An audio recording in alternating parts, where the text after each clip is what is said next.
네, 대선 여론야당 정치부 김민지 기자와 함께합니다. 첫 번째 주제 보시죠. 자, 두 후보 표정이 안 좋은데요. 양측 모두 홍보를 하려다가 좀 난감한 상황에 부딪혔습니다. 이재명 후보 얼마 전 자신을 지지한 가수 이은미 씨의 신곡 작사를 한 것으로 알려져서 화제가 됐죠. 지지자들이 뮤직비디오를 만들어서 홍보에 나섰는데요. 자, 이재명 후보 과거 사진들이 나오네요. 네, 그런데 자세히 보시면요. 이 후보 옆에 낯익은 얼굴이 보입니다. 바로 대장동 의혹으로 구속된 유동규 전 성남도시개발공사 기획본부장인데요. 이 후보는 그동안 유 씨와 측근이 아니라면서 선을 그은 바 있잖아요. 자, 이 홍보하려고 만든 영상인데 좀 난감하게 됐네요. 맞습니다. 윤석열 후보 또한 홍보 영상이 논란인데요. 민주당이 윤 후보 TV 광고의 한 장면을 문제 삼았습니다. 무너진 공정과 상식을 바로 세우라고. 절망의 오늘을 희망의 내일로 바꾸라고. 면접장에 들어가 앉은 남성 지원자는 여성 지원자를 굳은 표정으로 쳐다봅니다. 이후 면접장을 나오며 왼쪽 가슴에 붙은 수험표를 떼어냅니다. 남성 지원자가 채용 불이익을 받는 것으로 묘사한 것입니다. 이 얘기를 들어보면 젠더 갈등을 이제 지적하는 것 같은데 네. 구체적으로 어떤 부분이 문제라는 건지 조금만 더 설명을 해주시죠. 네, 3명의 면접관 중 2명이 여성인 상황에서 남성 지원자가 여성 지원자를 바라볼 때 무너진 공정과 상식이라는 자막을 내모댔고 또 면접장을 박차고 나오는 장면에서 바로 세운다는 자막을 내보낸 점이 성별 갈등을 조장한다는 주장입니다. 국민의힘 관계자는 평범한 청년이 부모 찬스로 입시와 취업을 하는 양옆의 지원자를 모두 바라봤는데 민주당이 마치 여성 지원자만 쳐다본 것처럼 가짜뉴스를 퍼뜨렸다고 반박했습니다. 네, 다음 주제 넘어가겠습니다.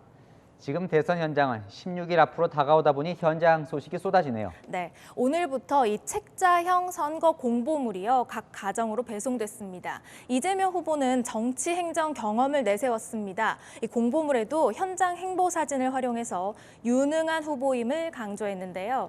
민주당 선대위 관계자는 후보의 장점은 수많은 기록과 사진, 영상이라면서 걸어온 길을 보면 걸어갈 길이 보인다 이렇게 설명했습니다. 자, 이 윤석열 후보는 좀 특이하게 만들었다면서요. 네, 보시는 것처럼 윤 후보는요. 유권자들이 편하게 읽을 수 있도록 잡지처럼 만들었는데요. 뒷부분에는 윤 후보를 인터뷰하는 형식으로 질문과 답을 넣었습니다.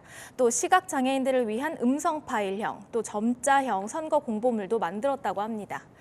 안철수 후보는요, 민생과 방역, 교육, 그리고 깨끗한 대통령임을 강조했고요.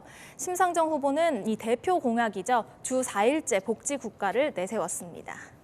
자, 그리고 이번에는 캠페인 하나를 소개해드릴까 하는데요. 볼까요? AI 윤석열 설 편지 버리기 캠페인 이거 누가 하는 겁니까? 네, 광주 호남 지역 진보 성향 대학생 단체들인데요. 지난달 설 연휴를 전후로 이 윤석열 후보가 호남 230만 가구에 손편지를 보냈잖아요. 이 편지를 찢고 구기거나 태워서 훼손한 다음에 인증샷을 올리자고 독려한 겁니다. 그야말로 증오의 정치네요. 맞습니다. SNS에는요, 윤석열 후보를 반대하는 해시태그와 함께 편지를 찢는 게시물들이 올라왔는데요. 편지가 우체통에 와 있는 걸 분명히 봤는데 1시간 뒤에 가보니까 없어졌다. 이런 글도 눈에 띄었습니다. 국민의힘에서는 동네 무례배만도 못한 행동이다. 다른 사람 진심을 짓밟는 게 진보 대학생 정신이냐고 되물었습니다. 네, 마지막 주제 보겠습니다. 연설문 부메랑, 오늘 이재명 후보 기자회견 얘기죠. 맞습니다. 오늘 이재명 후보가요, 이 기자회견 도중에 잠시 멈칫하는 일이 있었습니다. 의료진의 희생에 다시 한번 감사드립니다. 국가가 무한 책임을 약속하지 않는다면 이제 그 누구도 버틸 수가 없습니다. 미안합니다. 이게 지금 문서들이 막 이엉켰네요.